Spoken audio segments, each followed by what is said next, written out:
Pernah nggak sih kalian ada di satu rapat di mana semua orang cuma ngangguk setuju? Suasananya damai banget, nggak ada perdebatan sama sekali. Di permukaan, ini kelihatannya kayak kerja sama tim yang luar biasa kan? Tapi, coba pikir lagi.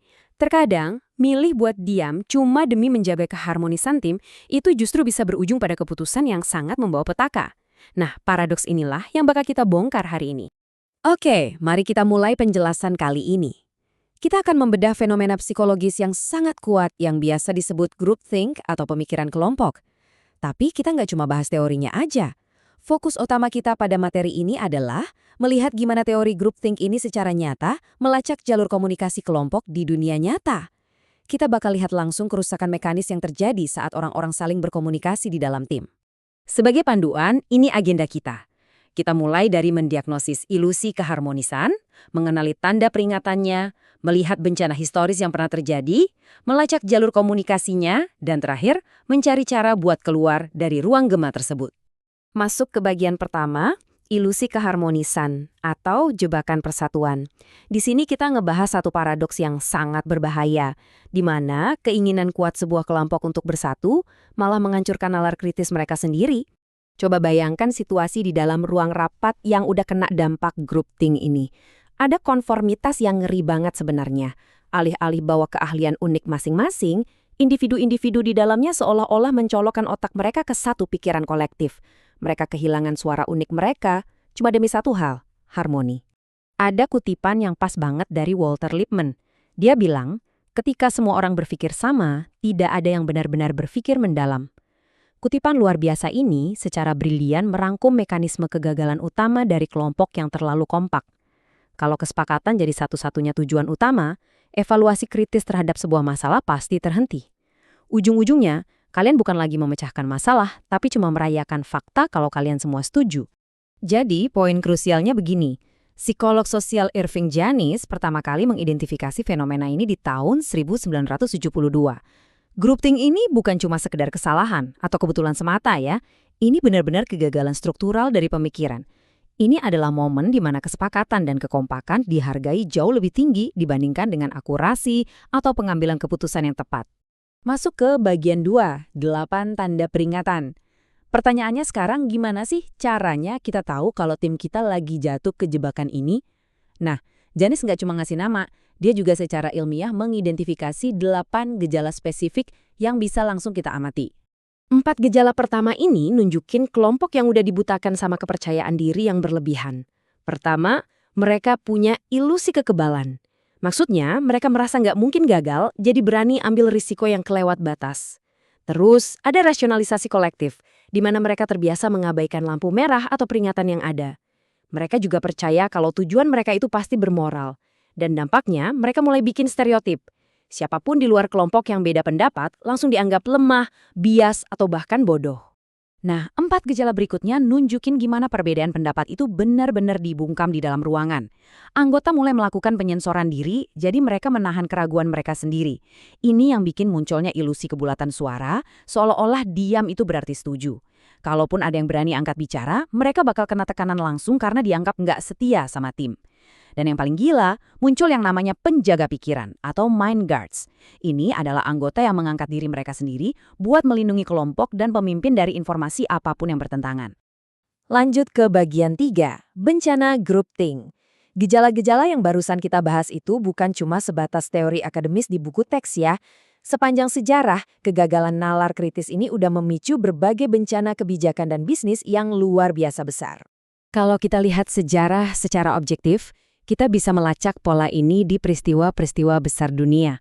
Di tahun 1941 di Pearl Harbor, para pemimpin militer yang sebenarnya sangat cerdas mempertahankan ilusi kekebalan yang bikin mereka buta terhadap ancaman serangan. Lalu pada invasi Teluk Babi tahun 1961, para penasihat Presiden Kennedy yang sangat kompak justru menekan orang-orang yang ragu demi menjaga keharmonisan. Dan sumber-sumber juga menunjuk pada keputusan Perang Irak di tahun 2003 sebagai momen di mana bias selektif dalam memproses intelijen akhirnya mengesampingkan evaluasi alternatif yang realistis. Ini benar-benar realitas dengan taruhan yang sangat tinggi. Masuk ke bagian 4, melacak jalur komunikasi. Terus gimana sih sebenarnya kelemahan psikologis ini muncul di rapat sehari-hari? Disinilah kita melihat mekanikanya. Penting banget buat diingat kalau teori groupthink ini benar-benar melacak jalur komunikasi kelompok. Mari kita bongkar kerusakan mekanisnya saat percakapan terjadi. Ada satu model dari Marshall Scott Pool yang sangat menarik untuk kita lihat di sini. Dia ngebuktiin kalau kelompok itu sebenarnya nggak bikin keputusan dalam satu garis lurus yang kaku kayak robot. Sebaliknya, percakapan kita tuh lompat-lompat di antara 3 jalur berbeda, yang seringkali diselingi sama apa yang dia sebut sebagai titik jeda. Secara natural, manusia itu secara konstan menyeimbangkan dua hal ini. Di satu sisi ada jalur tugas, yaitu kerja keras buat nentuin masalah, ngajuin solusi, dan menetapkan tujuan. Tapi di sisi lain ada jalur hubungan. Di sini kelompok fokus buat mengelola dinamika sosial, memastikan semua orang tetap rukun, dan menjaga kedekatan antar pribadi. Nah, kuncinya ada di sini, titik jeda. Sebenarnya ini adalah momen transisi yang sangat normal dalam sebuah percakapan. Tapi saat groupthink mengambil alih, dia ngebajak titik jeda ini. Bukannya menghadapi konflik yang sehat di jalur tugas atau debat di jalur topik, tekanan groupthink malah memaksa percakapan muter balik ke jalur hubungan. Kelompok sengaja menghindari evaluasi kritis cuma demi ngebalikin rasa nyaman secara sosial. Kondisi ini kemudian sejalan dengan model pemecahan masalah kelompok umum atau GGPS. Ini sebuah kerangka kerja netral yang membuktikan bahwa kondisi lingkungan di awal itu benar-benar mendikte hasil akhirnya. Contohnya, kalau kekuatan pemimpin dari awal udah terlalu dominan, ini secara mekanis memicu anggota untuk menyensor diri mereka sendiri. Hasilnya, kualitas keputusan akhir bakal turun secara drastis. Bagian kelima, keluar dari ruang gemah. Oke, kita udah mendiagnosis penyakitnya dan memetakan kerusakannya. Sekarang pertanyaannya, gimana caranya kita benar-benar mencegah hal ini terjadi di ruang rapat kita sendiri? Berdasarkan riset terbaru, jalur komunikasi itu sangat bergantung pada kepemimpinan. Seorang pemimpin yang dominan dan suka maksain pendapat sejak awal bakal secara alami menetaskan groupthink. Anggota tim pasti jadi takut buat ngelawan arus kan? Tapi sebaliknya, pemimpin yang netral dan imparsial bakal secara sengaja menahan pemikiran awal mereka. Mereka justru mengundang gesekan ide karena mereka tahu itu sangat vital buat kesehatan sebuah keputusan. Kita harus bangun semacam dinding anti-api struktural nih. Solusi praktis dari sumber-sumber ini sebenarnya cukup jelas. Coba pecah kohesi kelompok secara sengaja dengan membagi tim ke kelompok-kelompok yang lebih kecil. Terus, tunjuk setidaknya satu orang di setiap rapat buat jadi advokat setan yang tugasnya murni cuma buat nguji asumsi tim. Atau undang pakar dari luar yang nggak peduli sama keharmonisan internal kalian. Langkah-langkah fisik ini bakal memastikan nalar kritis kalian tetap hidup, jauh melampaui keinginan sekadar buat akur aja. Pada akhirnya, ini semua kembali ke kita sebagai individu. Lain kali kalau kalian lagi duduk di meja rapat dan kalian nyadar kalau semua orang di ruangan itu kok setuju dengan terlalu cepat, coba tanyakan ke diri kalian sendiri. Apakah kalian benar-benar lagi berkontribusi untuk nyari solusi terbaik? Atau jangan-jangan kalian cuma lagi nggak sadar bertindak sebagai penjaga pikiran yang ngelindungin ilusi keharmonisan?